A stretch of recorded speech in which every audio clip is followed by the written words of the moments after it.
Good afternoon and welcome to the April 6, 2017 meeting of the National Capital Planning Commission. Thank you. I would note that for all in attendance today that the meeting is being live streamed on the ncpc.gov website. We do have a quorum, so we will proceed without objection with the agenda that's been publicly advertised. And agenda item number 1 is the report of the chairman, and I have a couple of things. First, Senator Ron Johnson, chairman of the Senate Committee on Homeland Security and Government Affairs, has informed us that Mr. Josh McLeod is designated as the second alternate to the commission. We met Josh last month. Second, each year at this time, at the April meeting, the commission votes on a vice chairman, and I note that Commissioner Dixon, who has served as vice chairman, would like to continue serving in this role. He is not here today, so we must elect him. So the floor is open for a motion. Mr. Chairman, I make a nomination for Mr. Arrington Dixon for vice chairman. It's been moved. Is there a second? It's been moved and seconded. All in favor say aye. Aye. Opposed, no. He is elected. And then, by virtue of the bylaws, the chair can appoint a third person to the executive committee, and we will continue enjoying the company of Peter May from the National Park Service. And just so you know, the executive committee, we exist really to set the agenda. That's about all we do, and it's about a 10-minute phone call once a month, and that call is very exciting. Agenda item number 2 is the report of the Executive Director, Mr. Costa. Thank you, Mr. Chairman. I just have a few items to report on today. Ncpc, in cooperation with the Smithsonian Institution, prepared an environmental assessment to analyze the impacts of alternatives regarding the National Air and Space Museum renovation project. This also includes the replacement of the current facade, which the Commission will review later today. The deadline for public comment on the EA is May 1st. We invite the public to 2 viewings of the alternative cladding mock-ups at the Air and Space Museum tonight at 5:30 p.m. Hopefully the weather will cooperate, as well as tomorrow at 11 o'clock a.m. The public is also invited to attend a joint NEPA Section 106 meeting tomorrow at the Smithsonian Facilities Conference Room at 10 a.m., and you'll find further information on our website. Also, just to save the date, Ncpc, the National Building Museum, will hold a panel that will consider how 20th century modernist landscapes can or should respond to contemporary expectations for public space. The panel will be held on Monday, May 15th, 8 p.m. at the National Building Museum, and you also have invitations in front of you today, and so we hope you could make it. So that concludes my presentation and report. Thank you. Questions for Mr. Costa? Hearing none. Agenda item number 3 is a legislative update. Ms. Schuyler. Thank you, Mr. Chairman. I have 2 items on which I would like to report. The first is the introduction of House of Representatives Bill 1037. It's a bill to authorize the National Emergency Medical Services Memorial Foundation to establish a commemorative work in the district and its environs honoring the men and women of the emergency medical services. This bill was introduced on the House on February 14, 2017, and it was referred to the Committee on Natural Resources and in turn to the Subcommittee on Federal Lands. The second is H.R. 1220. This is a bill to establish the Addams Memorial Commission to carry out the provisions of Public Law 10762, which authorized a permanent memorial to honor John Addams. Also, Public Law 107315 authorized this memorial to be in Area 1. This bill was introduced in the House on February 27th of this year, and it was referred to the Committee on Natural Resources and, in turn, the Subcommittee on Federal Lands. That concludes my report. Thank you. Questions for Ms. Schuyler? Agenda item number 4 is the consent calendar. We have 2 items. Item 4A is for renovations and in addition to the birdhouse at the National Zoo located in Northwest D.C., and that's brought to us by the Smithsonian. Item 4B is for the renovation of the south entrance of the National Museum of Natural History at 1000 Constitution Avenue, and it is also brought to us by the Smithsonian. Is there a motion on these 2 items on the consent calendar? So moved. It's been moved and second. All in favor of the consent calendar say aye. Aye. Opposed, no. It is passed. Before we move into the rest of it, I'd like to note that we have 4 students today from George Washington University. They're part of the, I think they're part of the planning of the public policy school, but as part of a urban planning class today. So they're here observing, and we welcome you. We're glad you're here. Agenda item number 5A. We only have one item on the open calendar. Is preliminary and final site and development plans for the Banneker Park pedestrian access improvements. It was brought to us by the National Park Service and Ms. Biggle. Good afternoon, Mr. Chairman and members of the Commission. The National Park Service, in cooperation with Ncpc and in collaboration with the District Department of Transportation and Hoffman-Madison Waterfront, also known as the Wharf, has submitted preliminary and final plans for the Banneker Park pedestrian access improvements for your review and approval.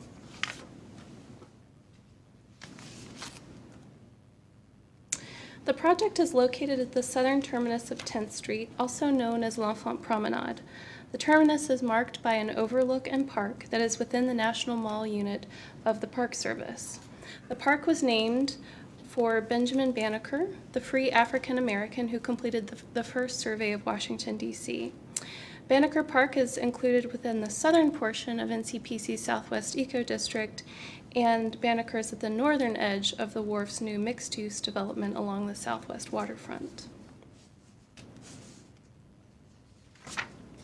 The park was determined eligible for listing on the National Register of Historic Places and the DC Inventory in 2012, along with 10th Street. The elements that contribute to the park's historic character include the retaining walls and topography, the paving and furnishings, the remaining trees, of which there are London plane trees around the overlook, and a few remaining dogwoods. The remaining Japanese yews, the riprap embankment, and views to and from Banneker Overlook. This image, taken shortly after construction around 1970, shows the original grid of over 700 dogwood plantings, which likely died out either to sun exposure or poor soils, and masses of Japanese yew ground cover. Banneker Park was designed by Daniel Kiley, a significant mid-century modernist landscape architect, and constructed between 1967 and 1969. The park's topography was created with construction fill from I-395 or the Southwest Freeway, and this results in a substantial grade change between the Banneker Overlook, which is at a 45-foot elevation, and Main Avenue, which is at a 12-foot elevation. The park is accessed by 10th Street and access drives from 9th Street. Pedestrians and bicyclists also access Banneker from the Case Bridge ramp, which you see down here. The existing condition is not compliant with Architectural Barriers Act accessibility standards, or ABAAS.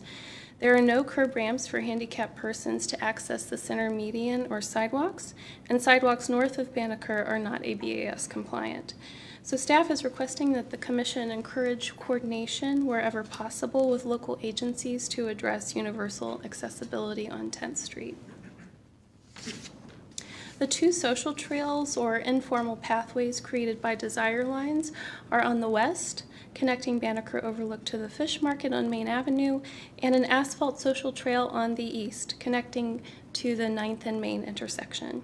And again, neither of these are ABAS compliant.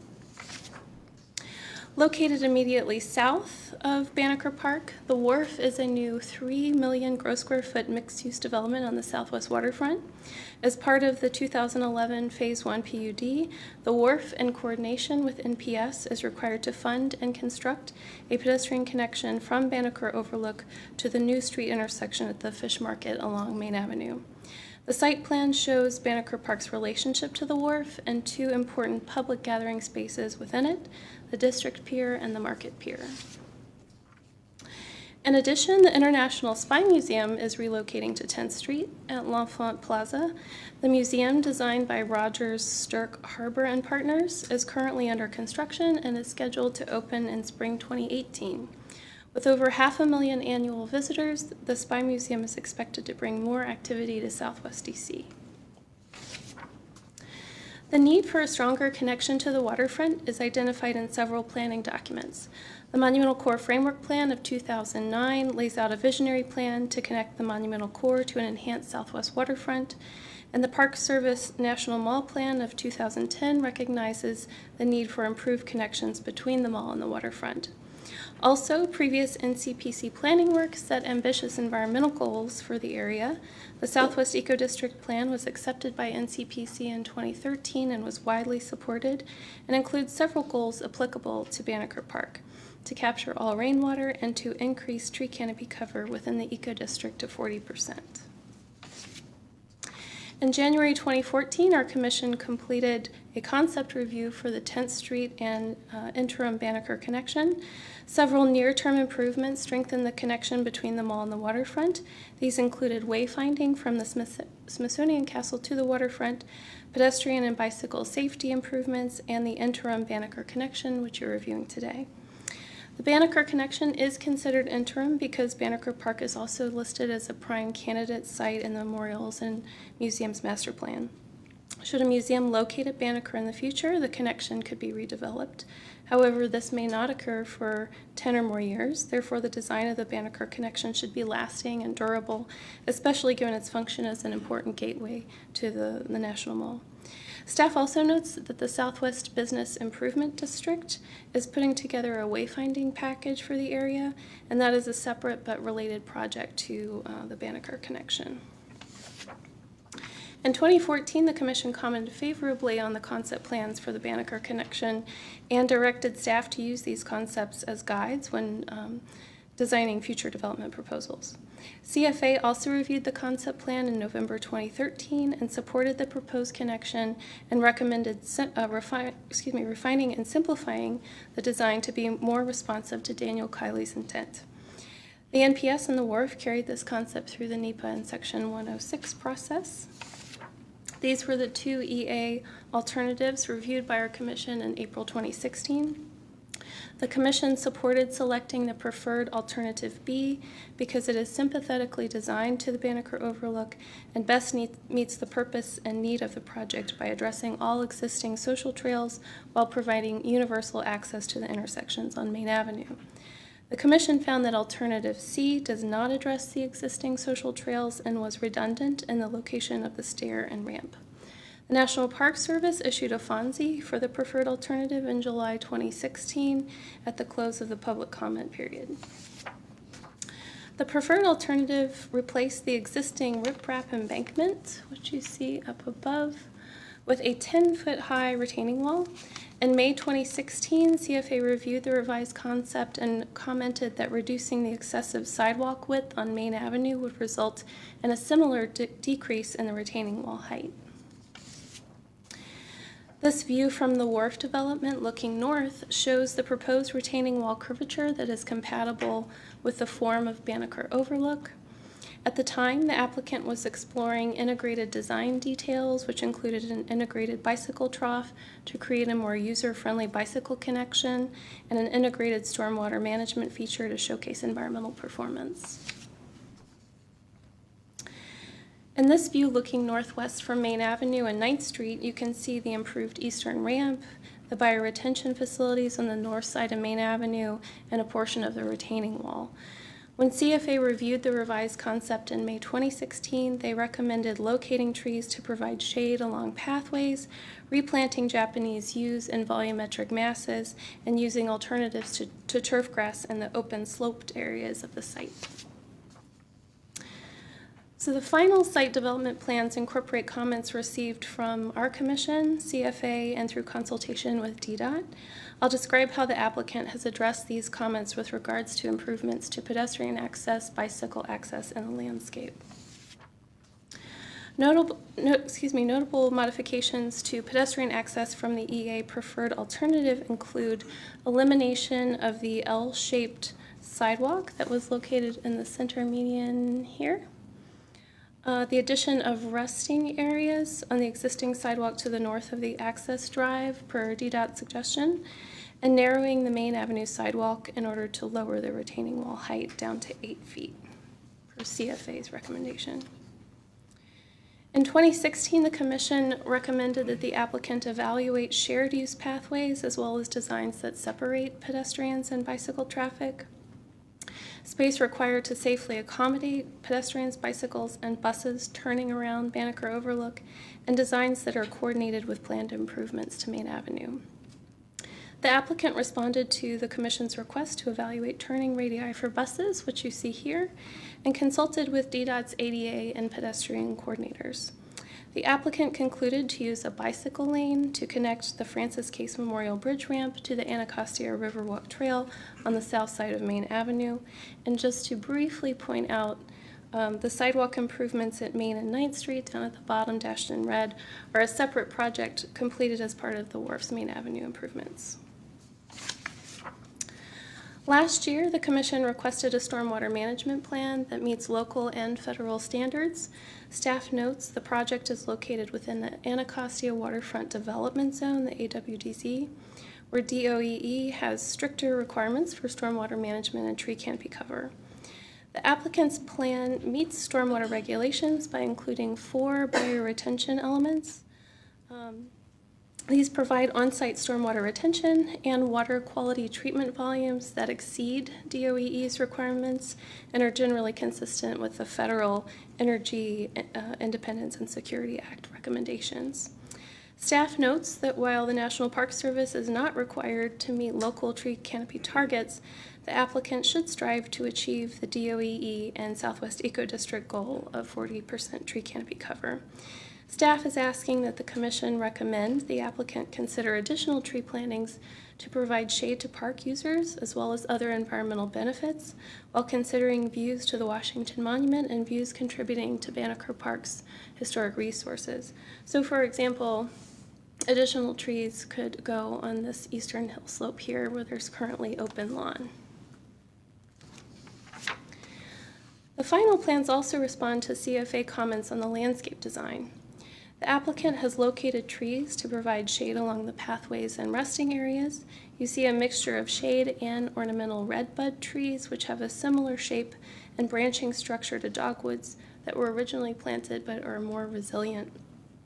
Japanese yews are planted in volumetric masses, which help to guide pedestrians to new crosswalks, and the applicant has used alternatives to turf grass on the open sloped areas of the site, particularly at the riprap embankment, which is now planted with a low maintenance ground cover. In terms of hardscape materials, the applicant is using an NPS standard aggregate on the stairs and ramps. The retaining wall would use a soldier pile and lagging system concealed by a precast concrete wall cladding and covered in some areas with a vegetated vine cable. The lighting design is currently being refined and will include low-level pedestrian lights along the staircase and pathways. This nighttime rendering gives a sense of what the pedestrian scaled lights would look like along the western staircase. It's a very simple design. In 2006, the Commission recommended that the applicant explore designs that use the landscape to reveal stormwater management and accentuate the pedestrian experience. The applicant responded with landscape details showing an integrated stormwater feature at the base of the retaining wall adjacent to the staircase and Main Avenue sidewalk.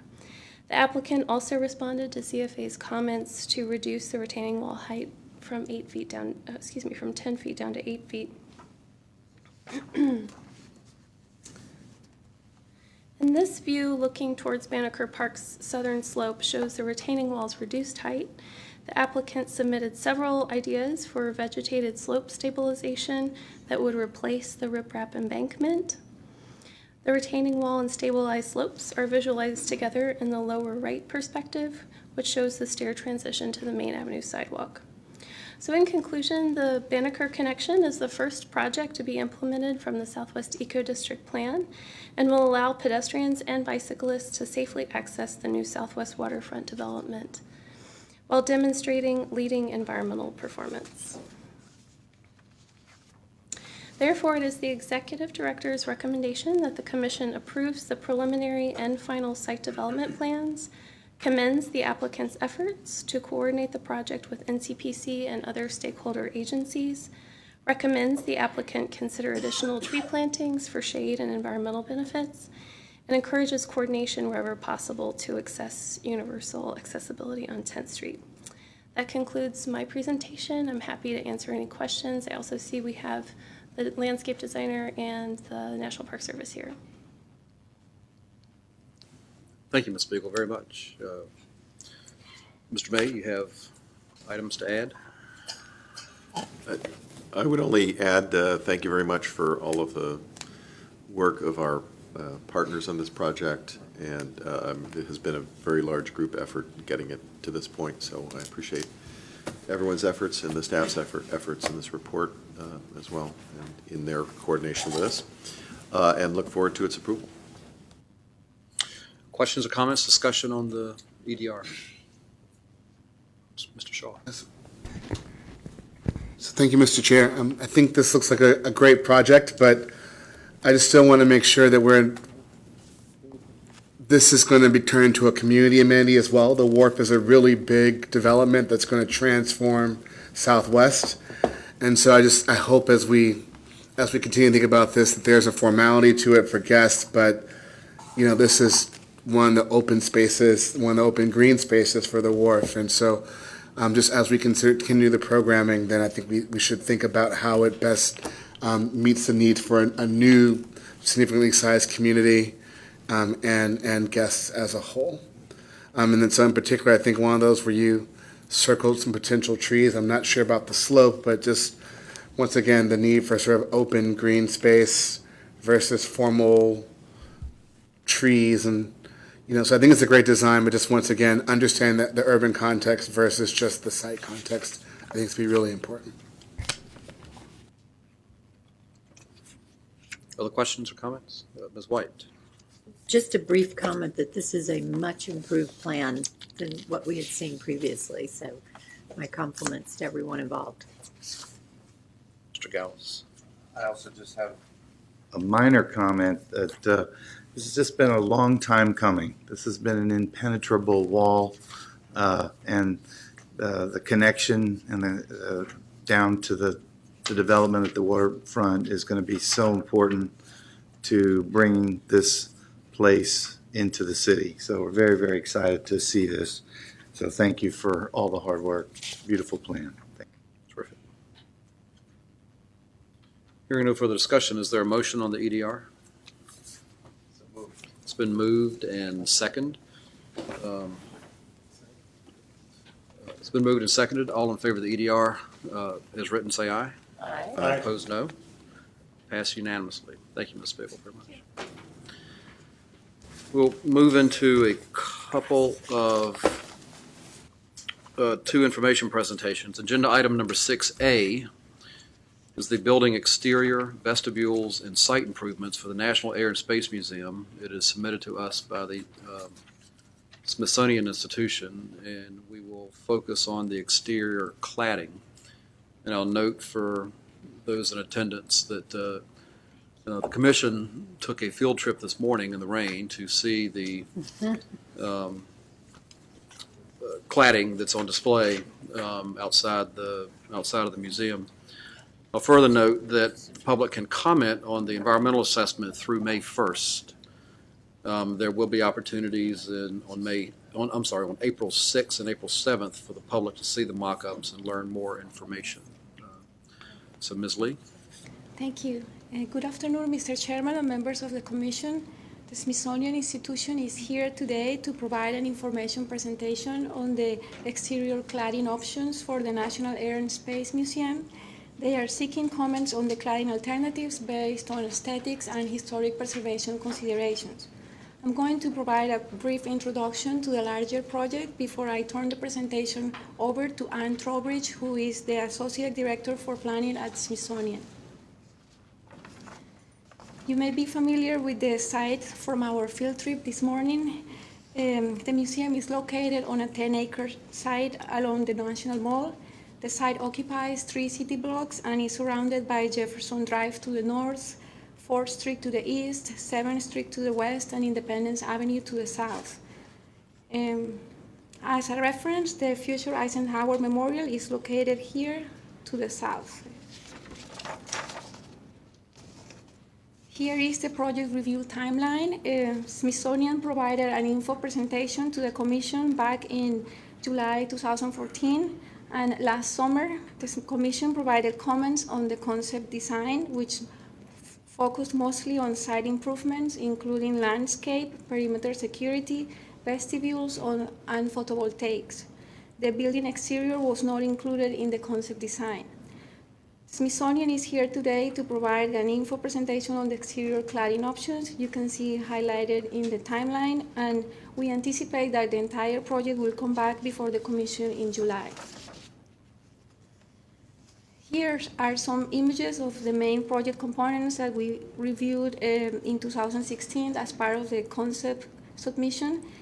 I note that the walls around the terrace will also be clad in the same material as the building. If you recall from previous presentations, the building was designed by HOK and constructed in 1976 for the United States bicentennial and to celebrate the national development of aviation and space flight. Today, it has become one of the world's most popular museums with approximately 7 million visitors per year. The building follows modern architectural principles with a simple design. You can see here the north facade that consists of 4 monumental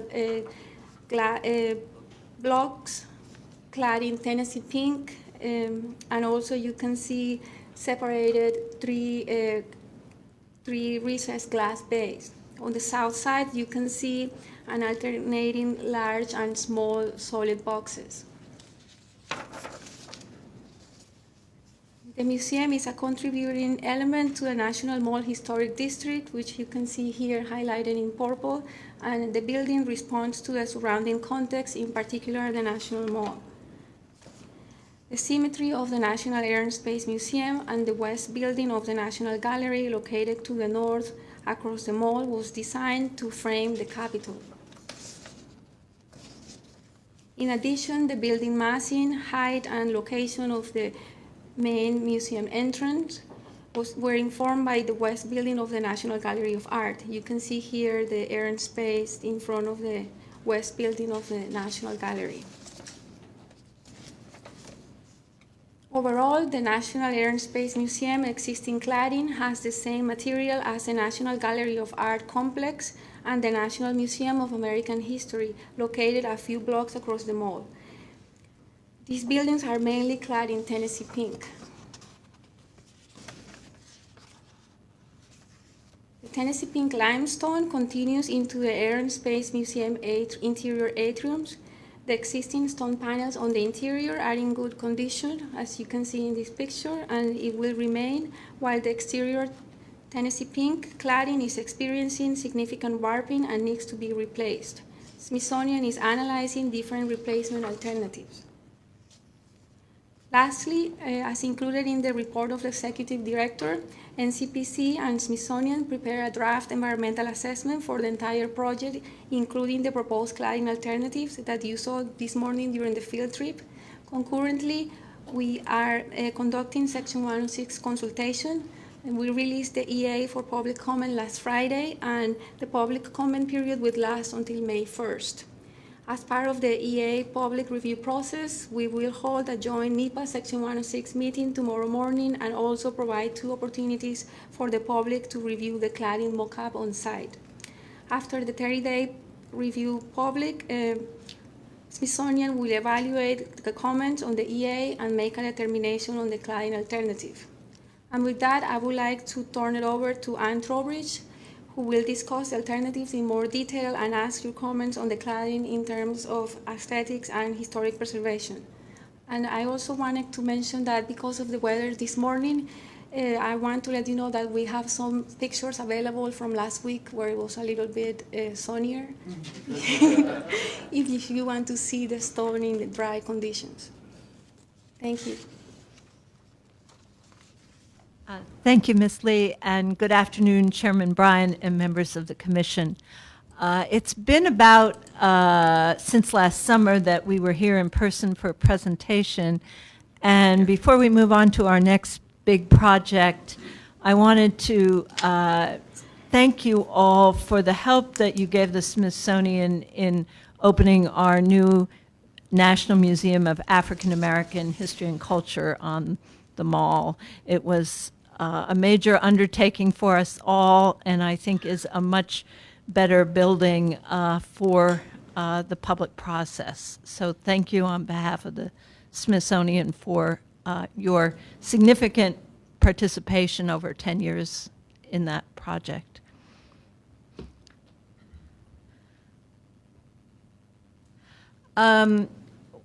It's interesting, we will be next to the new Eisenhower Memorial. The planning for our project began under President Eisenhower. While it was long in planning, it was a very hurry-up construction effort, and several optimistic experimental techniques were tried on the cladding and have proven problematic. So that is why we are here today.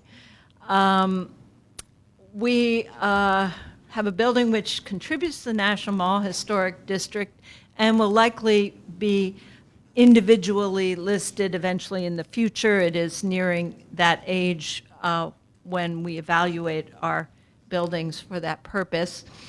It is, as Ms. Lee pointed out, on axis with the National Gallery Art and has the same exterior cladding. That cladding has been the exclusive weather barrier, and as a very thin layer, 1.25 inches, has failed on that. We also have a significant need to replace the mechanical systems within the building. Our scope includes the replacement of those systems with modern energy-saving ones.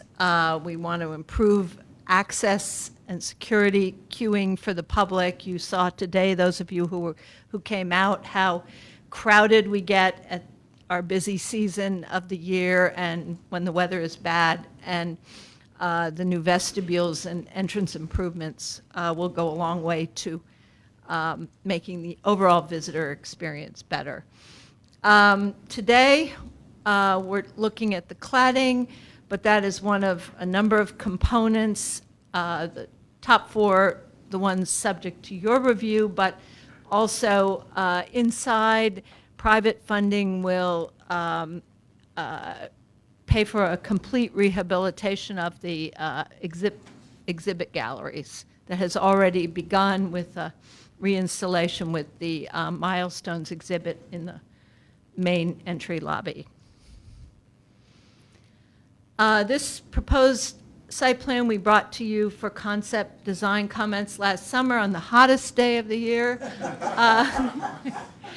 It brings back some of the rhythms of the trees and relationships that were in the original concept while providing more accessibility for visitors with disabilities or double strollers, et cetera, and creates a continuous terrace around the building. Just a few slides to remind those of you of that design, or for new members of the commission. We will be coming back later this summer or early next fall for preliminary and final approvals. South vestibule and canopy, and a restoration of the Delta solar sculpture that is now in a dry fountain with a new base that doubles as perimeter security at that corner of the site. The project will incorporate 1,300 rooftop photovoltaic panels, as well as some photovoltaic panels in the built into the roofing of the south canopy.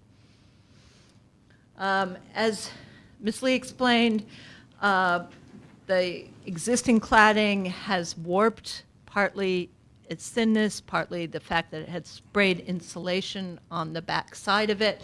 On the left, You can see a section through the existing wall section. That layer of thin stone is the one and only weather barrier to the building. There's no vapor barrier, no backup wall. It's supported on a system of steel girts. The new system, which is only about an inch or so thicker than the existing, incorporates a separate weather barrier, more insulation, better protection, and the cladding is no longer the wall of the inside return air plenum. All of this will help preserve the cladding as well as provide a more sustainable building. We investigated a number of different alternatives, and at the mock-up, we have narrowed those down. Tennessee limestone or marble is the original material. We also looked at two different types of stones with similar characteristics. It's a difficult stone to match in both color and its horizontal veining, especially if one is limiting oneself to domestic products, and limestone's tough enough to be used at near the ground, as we did not want a material that required a separate granite base. We also have looked into ultra-high performance concrete, which is incorporated in one of the mock-ups. We looked at options for ceramic panels or titanium. Those have been dismissed for a variety of reasons, including less longevity than other options. Replacement in kind with Tennessee pink would be with a stone at least twice as thick as what is there now. This stone has a warm color and very interesting fine veining, often with a contrasting darker color to it. It matches the interior cladding and the west building, which was a requirement of the original design. I will say that is the only place on the mall where we have that opposite matching building materials. I think there are probably, if you count agriculture and the Smithsonian buildings and the National Gallery, there are probably 12 different major materials of granites, marbles, limestones, concrete, and now metal panels at African American on the mall. So there is a variety on the mall, but in this case, the buildings were matched. This Tennessee pink does require an additional quarry startup because to obtain the amount of stone needed and the additional thickness and the range of color and pattern we would like. There is significant wastage due to the nature of the stone beds with this material. The alternatives from left to right, St. Clair limestone, a product from Oklahoma.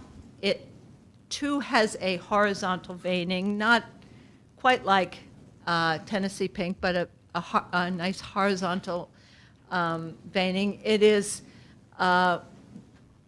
more gray in color, less warm in color, and it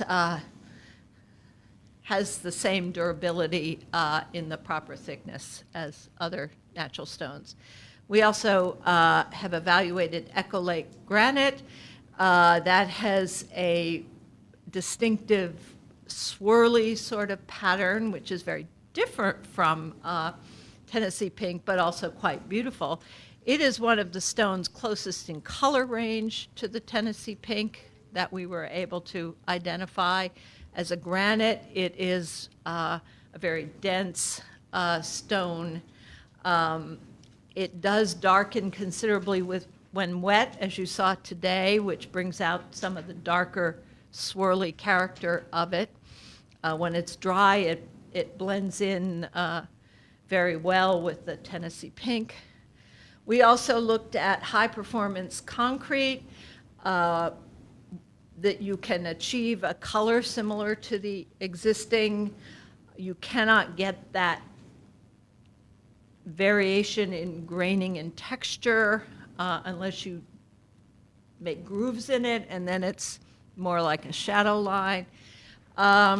It has a huge advantage of being the most sustainable alternative in that you could incorporate recycled crushed aggregate from the existing demolished Tennessee pink if this material is chosen.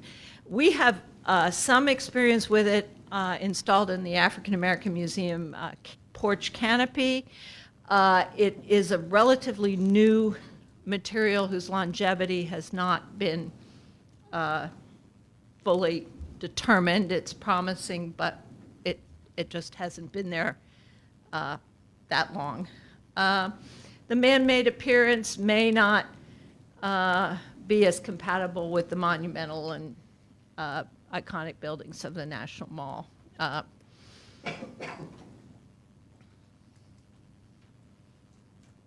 Oops, excuse me.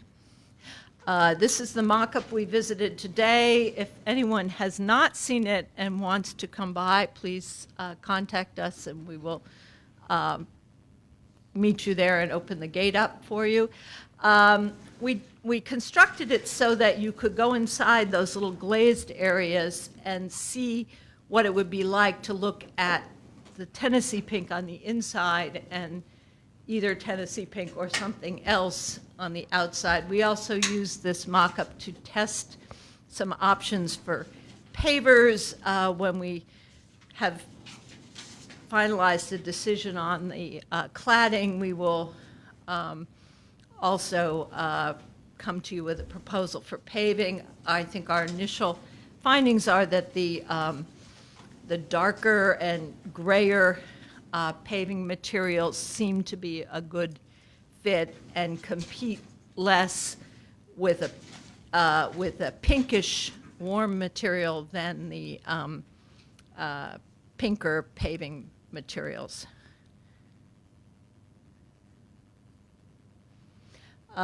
The Tennessee pink mock-up explored a number of variations in the panel colors and finishes. I think it's safe to say there's a bit more of a range in a compact area than there would be in a installation if this is the choice. We tested 1- and 2-step finishing methods and prefer the 2-step method. The other materials are by nature a bit more consistent in their coloration. Our proposed process and schedule, the public opportunities mentioned already for the EA and meetings. We expect to come back to the commission possibly in June, but maybe July for preliminary design. We may come back for a separate cladding presentation depending on what our decision is and whether we want your input before we come for a whole project preliminary approval. Our end date, our targeted end date for completing final approval will be in the early fall. Thank you. Thank you, Ms. Trowbridge, very much, and thank you for your hospitality this morning. Questions for comments about the direction? Mr. May? First of all, I just want to express my gratitude for the mock-up that we saw. I mean, that was no simple task in itself. So I think that was really terrific, being able to see it in that in the context close to the building. I mean, it's unfortunate that you screwed up on the weather, but so far that's the way it's worked. No. Again? Again, yes. No, but I really do appreciate it. It actually was instructive seeing it wet, so I think that that's helpful. It showed some of the characteristics of the samples in a way that we wouldn't see if just dry. I think that of the samples that you've gotten, I mean, it was an interesting range of things. I think that the St. Clair and then the pink granite are kind of the most problematic in terms of if the objective is to preserve the look, the existing look. I was surprised by the high-performance concrete because it has a certain appeal to it. It does feel a little bit flat because you don't get really much aggregate kind of showing at all. Maybe there's more that could be done there, but I think it has some appeal. It reminded me of the very large concrete beams at the National Gallery East Wing, right? I assume it's a very similar kind of process, and those blend in, and you look at those I'm really impressed by those just because they're so big and they fit so well with the rest of that building.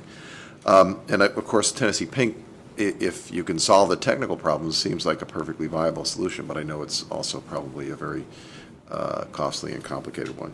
Again, the bottom line is I appreciate all of the thought that you put into this and the expense of doing the mock-up and the process so far. With regard to the pavers, I agree that the gray is better than the pink granite that's there now. Clearly, there are drainage issues that need to be addressed as well when you start doing the repaving. Apologize for everybody's wet feet. I really just wanted to stomp in the puddles when I was there. I think at the very end here, you had those smaller samples of aggregate, well, I guess using the Tennessee Pink for aggregate in the pavers. Were those very small blocks? That wasn't actually Tennessee Pink, but we could use. But that was the concept. The concept is Yeah. we could potentially use it as an aggregate in. Yeah, I think if you go that direction, you have to study that very carefully because I thought of all of the pavers that you had there, the concrete ones were the least attractive. They look kind of, the cheaper version of the downtown sidewalk paver. And then to see them with the aggregate the way it was, it's certainly we're seeing only samples of something kind of like it in a very small piece, but they didn't look very good. They didn't look like they were up to the I think standard. neither of those concrete pavers were a custom version, and we would have the opportunity to customize a concrete paver. I think our thought and that of our landscape architect from AECom, Roger Coordinate, was that if you had a concrete panel on the building, it would seem funny to put a granite paver on the terrace, and that maybe the concrete paver might be better with the concrete UHPC panels. Right. Again, the big decision is the cladding. We think Right. that the paving will follow Yeah. from that. I think that I certainly can appreciate the notion of how these two decisions are tied together.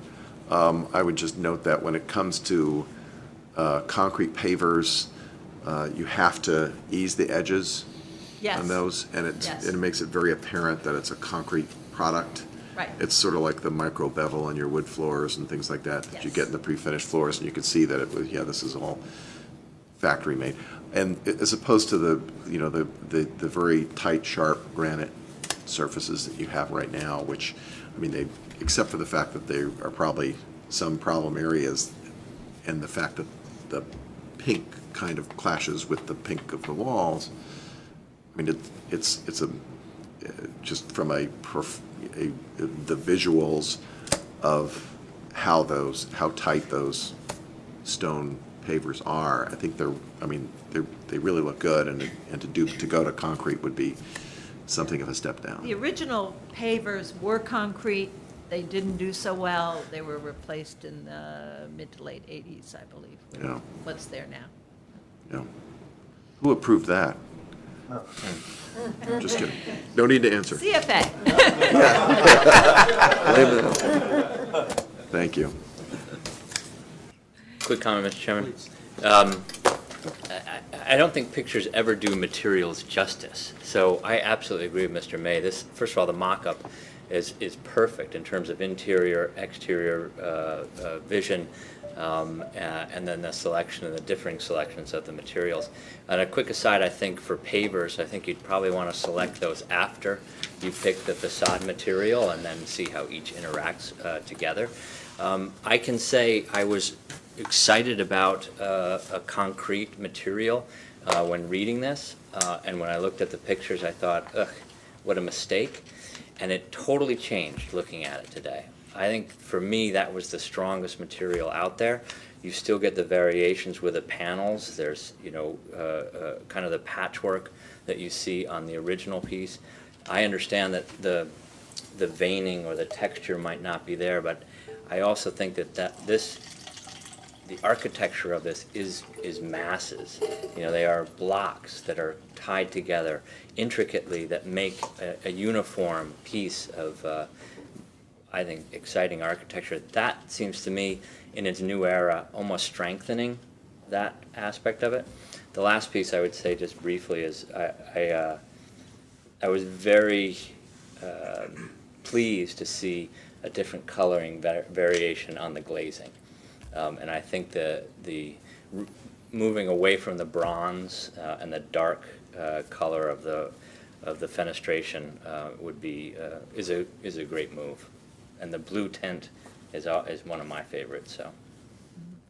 Yeah, we will be doing a separate glazing mock-up, actually full height in where we gathered inside the vestibule this morning in that north lobby. We're going to install that, I think, by mid-June or so, and we'll probably provide an opportunity to come back on the hottest day this year to see that one.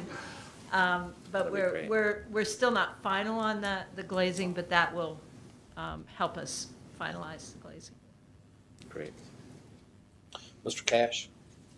I just wanted to echo what I've heard so far about the concrete. So I think that there's a lot going for the concrete, and I noted one of the things that you said is that one of the drawbacks could be is that it has the most man-made appearance. But I think that's actually a good thing when we're talking about air and space, because it's really a museum dedicated to all of the man-made stuff. And it's done in some of the other museums. I mean, the African American History Museum, I think those are supposed to represent gates in Louisiana or something like that, all the cladding. And then you have National Native American Museum that kind of incorporates some of the landscape elements. So I think that the fact that it looks unnatural actually has a lot to do with the theme of the museum. And I think there's also something really cool to the fact that you could be recycling the existing cladding and incorporating that, and then for historic purposes, you have technically the same material and the same wall that was there the entire time. And I think it actually contributes a lot historically. So I think the concrete really has a lot going for it. Well, interesting you're relating that to the theme of the museum, because some of our external agency staff, Ncpc included, but also CFA and DC Preservation Office, came out and they said, well, the granite looks like a nebula, and the St. Clair limestone looks like the surface of the moon. So I guess everybody sees what they want to see. Well, and I think a big part of it's really, I mean, the space side of it technically, but I mean the manufactured quality to it, where we have all this really innovative manufactured spacecraft and all that, and I think that it kind of ties to that. Mr. Gallus? Thank you for your presentation. I'm very sorry that I wasn't there this morning. I was lost in an airport somewhere. But I'm curious about the finish of the aggregate. Is it smooth? Is it rough? Are you talking about the concrete? Yeah, the concrete. It's very, very fine and smooth. It's much smoother than typical poured-in-place concrete. And then another question about, you in your presentation, you focused a lot on this building as it relates to the National Gallery, East Wing. And I wonder for the other commissioners who are speaking about the concrete aggregate, how much that's influencing your thought about the kind of reverberation that should be happening, if such, on both sides of the mall.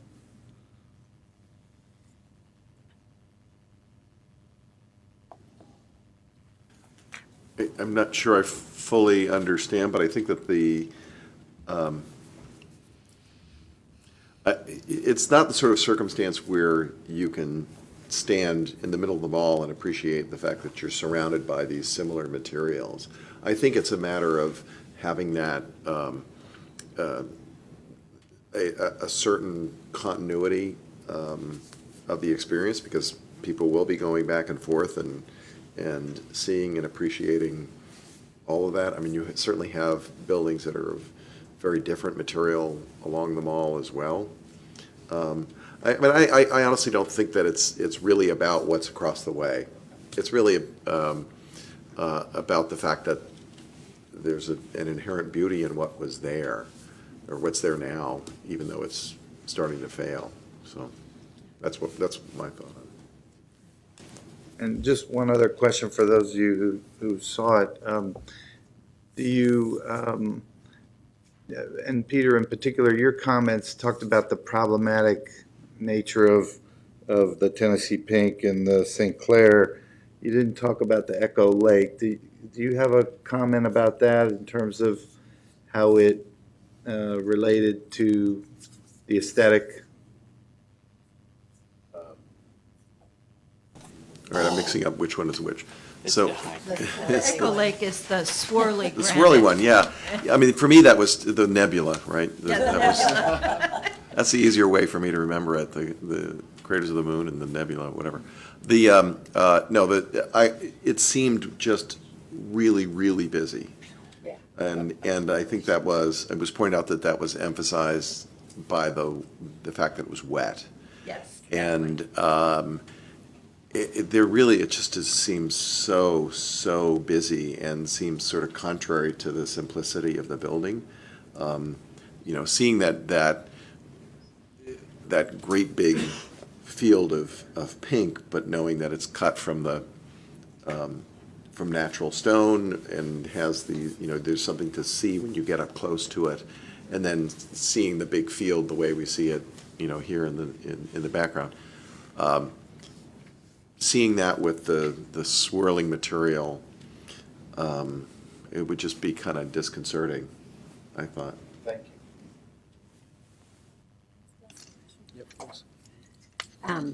First, I want to concur with Commissioner May. I think that would be way too much swirl in one place. But I'm curious about the National Gallery of Art West Building that has the Tennessee Pink, and you may have told us this previously, and I just don't remember.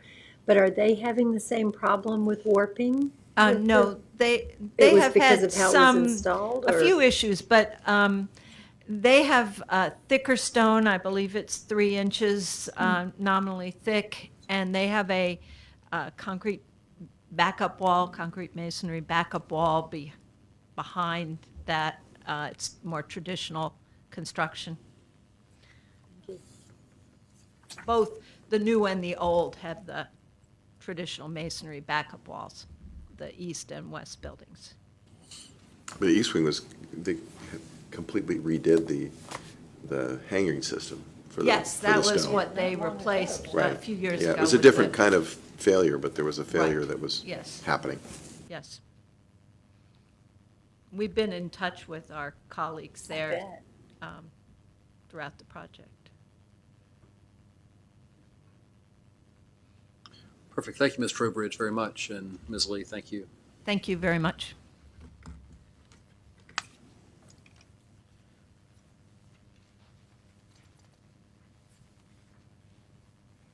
Agenda item 6B is the last item on our agenda today.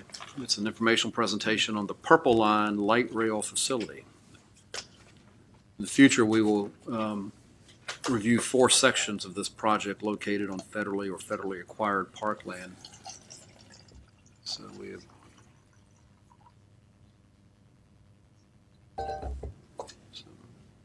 Mr. Wheel, welcome. Thank you.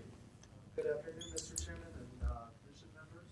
We have 2 representatives from the Purple Line team here to give you an overview of the project. Michael Baker, who is the Environmental Construction Manager for the Maryland Transit Administration, and Kelly Petrie, who is the Environmental Permit Manager for the group that is financing and constructing the facility and will operate the future service. But before I turn the presentation over, I would like to provide some context for the project and highlight our review authorities over specific sections of the future light rail transit line. The Purple Line project has been in planning and development for the last 15 years, undergoing preliminary planning and design and environmental review under the National Environmental Policy Act. The project is a regionally significant transit line that will provide an important link in our regional transportation system, connecting the west side of the Metro Rail's Red Line to its east side, with the northern end of the Green Line near Greenbelt, and to the eastern end of the Orange Line in New Carrollton. Along its 16-mile length, the facility will provide needed east-west service to several federal facilities, including the Army's Forest Glen Annex and NOAA Headquarters Building in Silver Spring, the Food and Drug Administration Building in College Park, and the IRS Building in New Carrollton. It is important to note that although the facility will extend between Bethesda and New Carrollton and Maryland, the Commission only has formal review authority over 4 separate sections of the alignment, which are shown here in orange. 3 of these segments are Stream Valley Park crossings, and a 4th section crosses under the Baltimore-Washington Parkway, which is shown here in red. The one park crossing that does not fall under NCPC's direct review authority is Rock Creek Park, since the project is fully contained within an existing county transit easement that was established from an old abandoned railroad line back in 1988. NCPC's formal review authority over the Stream Valley crossings is granted through the 1930 Capper-Crampton Act, which appropriated federal funding to establish a regional park, parkway, and playground system for the nation's capital. In addition, the Act served to preserve these natural areas for water conservation and stormwater management purposes within the region. Specifically, the 1930s Act titled these lands to the state of Maryland under management of the Park and Planning Commissions for Montgomery and Prince George's counties, with approval authority granted to NCPC for changes from park to non-park uses. And these Purple Line segments will be submitted to NCPC for future review as site improvements and property transfers. The 4th and final section under NCPC's regular advisory review jurisdiction per the National Capital Planning Act is the Purple Line crossing under the Baltimore-Washington Parkway, which will require a property exchange within the park and various site improvements to the bridge. So with that, I will now turn the presentation over to Mr. Baker and Ms. Petrie, who will talk more about the Purple Line's planning process and schedule, and also they'll walk you along the planned alignment in a little more detail. Mr. Baker? Thank you, Michael. Thank you to the Commission for having us today. Walk you through, Michael did a great job of summarizing. I'll pick up there. So it is a 16.4 mile east to west. It is light rail. We have 21 stations from one end to the other. It is, if you think of the Metro line as a series of spokes, we're one of the first lines that starts to connect those spokes, as you can see in the purple.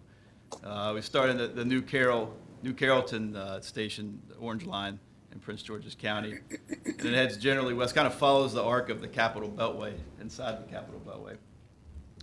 Right through the middle of University of Maryland College Park, through the middle of Silver Spring, and eventually into Bethesda, where we connect with the Bethesda Red Line station.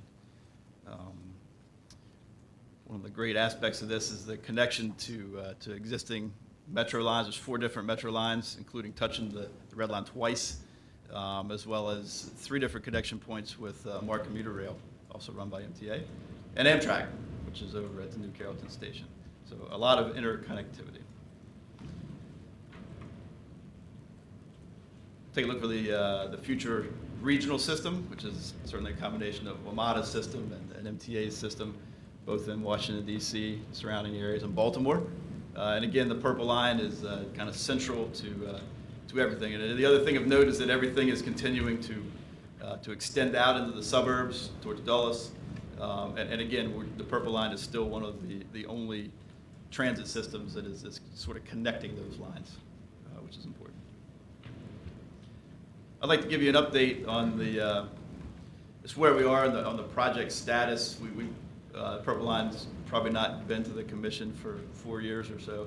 And since that last time, the state decided that we would proceed with this in a public-private partnership delivery, which we haven't seen too much of that, particularly on a big transportation job. This is kind of follows in the footsteps of the Denver Eagle. Denver, Colorado did something very similar. They just wrapped that up and put that into service. Very successful. But the thought is that one entity finishes up design, builds the system, and then operates and maintains it for a certain period, in this case, 30 years. So we have executed a contract with Purple Line Transit Partners, a $5.6 billion contract that's 35 years in duration. It's the biggest in the state's history. So in spite of what you read in the Washington Post, this project is very much alive. We do have a lawsuit that the Post loves to write about, very, very entertaining. We have a series, and I can tell you everything you want to know about. But the upshot is that it's in federal circuit court. Judge Leon has granted a couple of different decisions, which we are working through. He is focused in on ridership numbers, particularly the financial model. Since this is a public-private partnership, the financial model is certainly important. Wondering that since WMATA their ridership has been in decline for the past 9 years, the concern was that would impact the financial model of the Purple Line. Is it still financially viable? So we studied that. That is back to the judge now in the form of a reevaluation, NEPA document. And the upshot, the most compelling, we ran several different scenarios, the most compelling of which is that if Metro ceased to exist tomorrow, the Purple Line would still be financially viable. So we are waiting on a decision on his behalf. The plaintiffs have reviewed and comment on that. We're waiting on a decision on his behalf. As recent as Friday afternoon, the comptroller of the state of Maryland sent another letter to the judge asking for a decision by the end of the month. Still waiting on a response from him, in spite of what you heard on WTOP on Monday morning. So we hope to get that decision. There is several different ways he can go, and we will react accordingly. But our concessionaire is busy at work, and I'll show you the breakdown of how that group is put together. But at this moment, they have a roster of 400 designers busy at work on this. If you look at what they've spent in design fees, it equates to 200 full-time folks. And we also have the Purple Line Project Office up and running in Riverdale. So it's very busy. And we're proceeding. If we get the green light from the judge, we get the ROD reinstated, we could be under construction within 2 months of within that green light. We have most of our major permits are applied for, and we're moving through the process. So just to touch on this, what is light rail transit? You hear these, metro, light rail, streetcar, tram. You hear all these terms. The metro system is actually a heavy rail system. It's similar to freight rail. Bigger trains, larger trains, higher capacity. New York City subways, you can put 1,500 people on some of their larger subway cars. But not very compatible because they are powered by the third rail. Not very good for downtown Silver Spring, obviously. So that's the light rail is perfect for a mixed condition, such as the Purple Line corridor. In that you can see the overhead catenary system is how the electrical service is provided. So it's very compatible for pedestrians that can walk right over top of the tracks.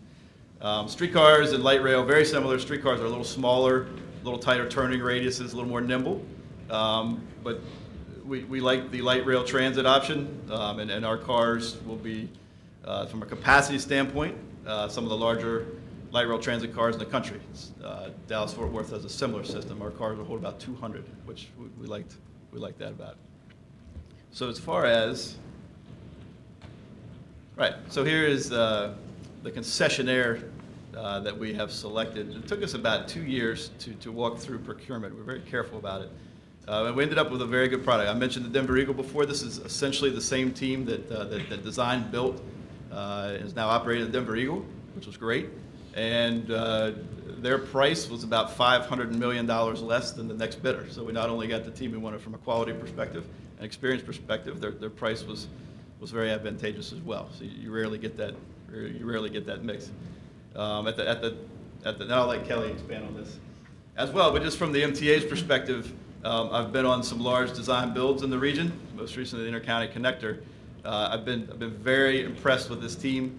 MTA is very happy with their performance thus far. When you bring them to the entire package, they know that they're responsible for maintaining and operating what they've built. They pay a lot of attention, and quality means a lot. They pay attention to the dollars. We already have folks at the table, around the design table, who will be running the trains and who will be maintaining them, which is an important aspect. So I'm a big fan of this. It's the first P3 I've been on, and I think I've been very impressed with them thus far. So I'll bring up my partner, Kelly Petrie, who's part of this concessionaire, and she can further explain this to you. Thanks, Mike. Chairman, Board, thank you.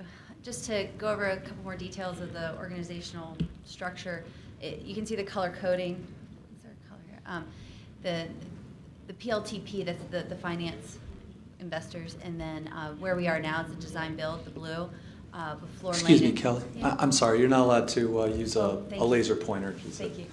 Oh, It reflects off. So. Okay, thank you. But if you want, I can point to things for I you. think everyone can follow. We're fine. Okay. The floor lane and trailer are the lead, and with the design lead is Atkins, and then the operations and maintenance is the green area, and with floor, ACI, and CAF. The idea is that you see floor as that continuing element there, and involved and through the design, build, financing, and operations through that 30-year contract.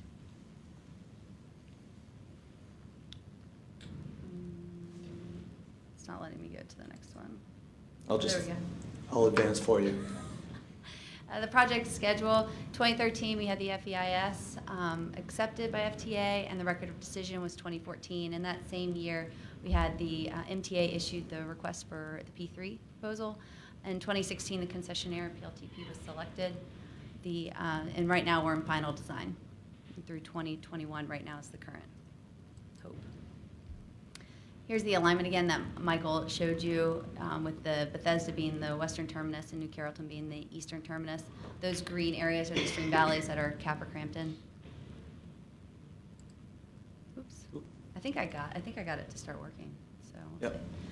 I'm gonna zoom in just a little bit to show a closer end. The red is the project boundary. The green areas are Ncpc properties, and then the blue are the nearby federal properties. If you can tell, I'll try to identify them, but they're in the green parks. If it's got a dark hatch, that is the Capper-Crampton properties. So down at the bottom is the western terminus at Bethesda. That's a county project actually, with the entrance, the new Bethesda South entrance. It has been brought into our contract, to the concessionaire's contract, but it is a county-led project initially. Then Rock Creek is there at the left, and that is Capper-Crampton. There is a county right-of-way that Michael explained that right now the project is all within that county easement. The improvements are going to be happening there. There's a trestle bridge that's going to be removed, and an ADA compliant connection between. I guess I should back up. The two bridges that are going to be installed. There's an LRT bridge for the light rail and a pedestrian bridge. And that pedestrian bridge, there'll now be an ADA compliant switchback trail to connect the trail that's along Rock Creek, where now there is no connection. Oh, and then there, Forest Glen Annex, you can see that at the top. And NOAA down at the bottom, right at the Silver Spring Metro. So here is Sligo, and Sligo, it's at Wayne and Sligo Parkway. There's here what's happening is the bridge is being removed, and it's a two culvert bridge, and that pier is going to be removed. The bridge is getting replaced with a single span. It's going to open up the conveyance of the channel, and then we're going to also do some stream restoration to improve that alignment of the stream through there.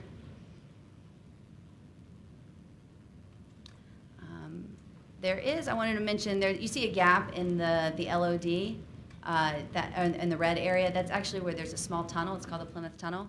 There'll be a small tunnel section, segment 4. Continuing on, this is showing the northwest branch, and the photo there. That bridge is going to be replaced, and we're actually reducing the impacts to the stream. Right now, it's a 3-span bridge. It's going to become a 2-span bridge at the current design. So, and also decreasing impacts to the channel. And then this is showing Paint Branch, and I think in some original earlier designs there were some impacts to Paint Branch, but you can see that's been pulled off now and just along the road. And you can see FDA at the bottom. And then here is Northeast, that's Baltimore Parkway. Did I miss Northeast?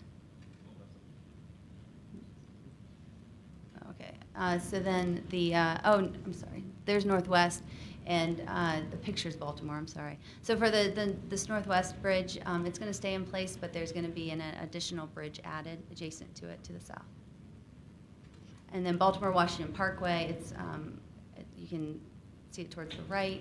And that one, both bridges, it's on Riverdale. We're not replacing those bridges, we're just adding a segment onto that for the LRT to drive underneath it, underneath both those bridges. And then it comes here, this is the eastern terminus of the project at the New Carrollton Metro. The green area, that's the Glen Ridge. It's Ncpc Prince George's County. That's was their a maintenance yard, and we'll be using that as a rail yard. And that's where they'll be testing some of the track, some of the trains. So Ncpc Coordination, there was a concept presentation Michael mentioned earlier in 2012. We had a meeting with Michael and some other Ncpc staff in December, and today we're presenting the informational presentation and hoping to be back in June and July with the preliminary final for the 4 park crossings. There's been a lot of coordination, a lot of different agencies involved. The county, the parks, Army Corps of Engineers, MDE, DNR, Historical Trust, EPA, National Marines. And opportunity, since the inception continuing on, there's many open houses, public meetings that have continued. And that's all I have. Thank you. Thank you very much. Questions? Yeah, Mr. Gallus.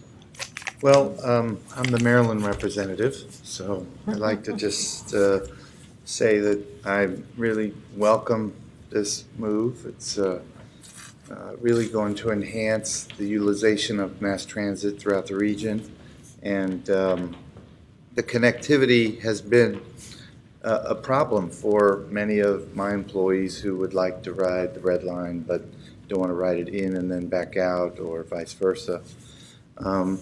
And I know that, Michael, you mentioned the connection with Amtrak, but also I think Mark, right? Also, another one, that one of my employees rides the Mark station, so I think that's also positive. I had a couple questions about, like, Riverdale Road, for instance. So on that one, we're going, that's a very narrow span of east-west highway there. What's really happening there? You say we're going to add a lane. Are we making the opening wider there, or what? At the Baltimore-Washington Parkway, we're actually, you can see it, so on the left on your screen, they're actually going to punch through those walls and actually add an additional arch. So we're going to leave the piers in place, and it's actually one of a design concept. It's been a change when Hogan came and asked that we do some cost-saving measures. This was one of the cost-saving measures. Instead of replace these bridges that are pretty good condition, to just add did I do that? No, that was me, sorry. I was seeing if I could grab it and to zoom in, okay. Expand it. But the idea is that cost savings, we can leave those piers in place and just add an area for the rail to come through onto the side. So we'll leave that road in place. But it is narrow. Yeah, we bought some right away. along here, you can actually see a little bit of silt fence from the house. The purple line will actually run right down through here, and we have to punch through that area right there. So it'll be on the side? Yeah, okay. I was trying to envision whether it's down the middle of the road or what, yeah, okay. And then I was also confused about your northwest branch image. I couldn't follow the image, and your words I didn't understand. Where is this? What road are we looking at? So we're at University. Okay, So we're just west of College Park. okay. University. And it's going to be in the median, right? That's So this correct. is where the park is, forget the name of that park. Slash, what's the name of it? Yeah. It's right there, Lake Manor Aquatic.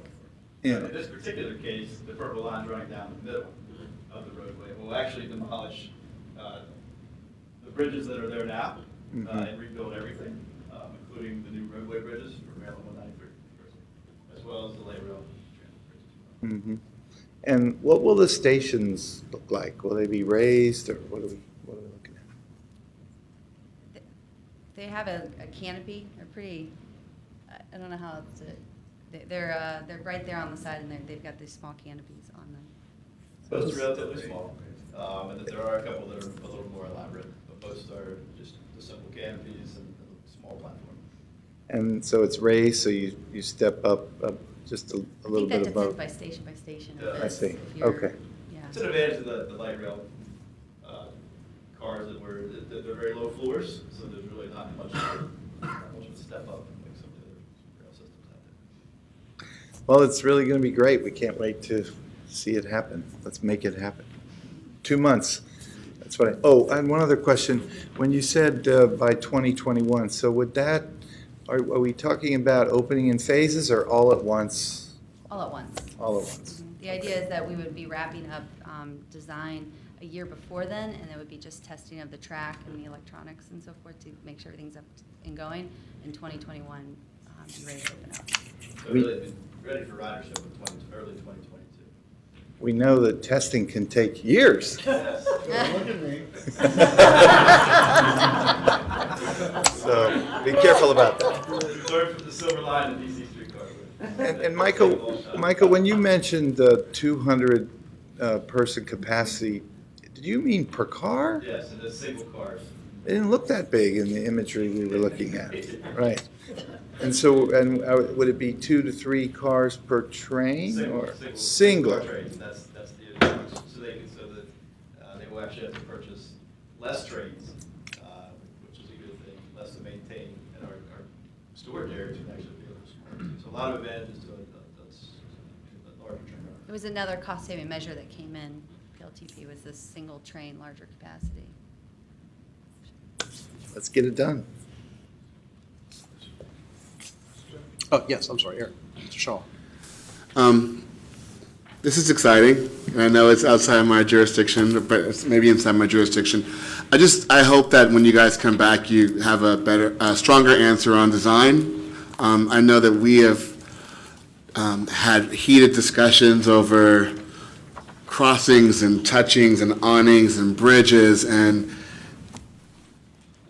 and this is lasting infrastructure, and so I know we don't touch a lot of it, but in the places that we touch, the hope is that this is significant infrastructure that was built with cost savings, but also built to last. We just had a whole conversation about materials and lasting, and you heard that, and I just hope that the staff is really pushing them to be mindful of both cost, but also of quality of place and of the true sort of economic and growth that this is going to catalyze.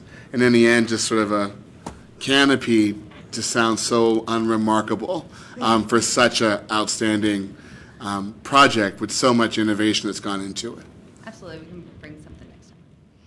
Yeah, we want to engage early, obviously. So I think, as I mentioned a little bit before, this isn't the typical low bid contract where the contractor comes in and builds it and he's off to his next job, in Pennsylvania or something. They're here, the concessionaire's here for the next 35 years, and they truly do care about how it looks, how it's going to function, how it's going to last.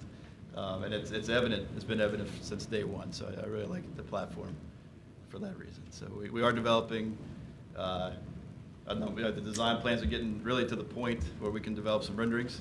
And we're starting to work through those types of issues to get a real feel for Rock Creek Park, for example. How's that going to look when you cross the Rock Creek Stream Valley? What's the experience? So we're really getting heavy into those details now. Mr. Cash.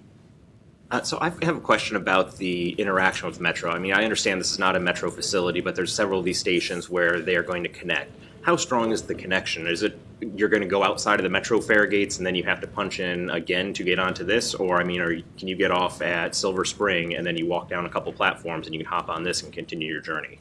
Like, how is that interaction? So the Bethesda South one, it's underground. The Purple Line is above it, and there'll be some elevator shafts and there'll be some stairs that you can easily just walk across. Actually, the WMATA already has a punch through that we're going to take advantage of to make that connection seamless for the user. I know with Silver Spring, our platform will be to the north of will be connected to the transit center, and so it's going to be pretty easy to navigate there. The new Carrollton one, though, I have a visual on that one. But the idea is that we're very cognizant of that, and the teams are working together to show pedestrian access and movement through. But even if with you come out of Silver Spring and you have to leave the fare gates of Metro and then you will get a new fare card or whatever for Purple Line, I mean, it's going to be kind of two separate experiences. So MTA WMATA, we really tried, but you're right. It will be separate ticketing systems. You'll come off the Purple Line and get your Metro smart card, and you'll go into gates for that. So we tried, but WMATA their system is so elaborate. It was too much brain damage to try to incorporate the Purple Line into the WMATA. So that concludes our agenda today. To our GW students, we're glad you were here. In the months ahead, we'll have much longer dockets and agendas, so you can sit with us for hours and hours. But nothing else to come before us. We will adjourn.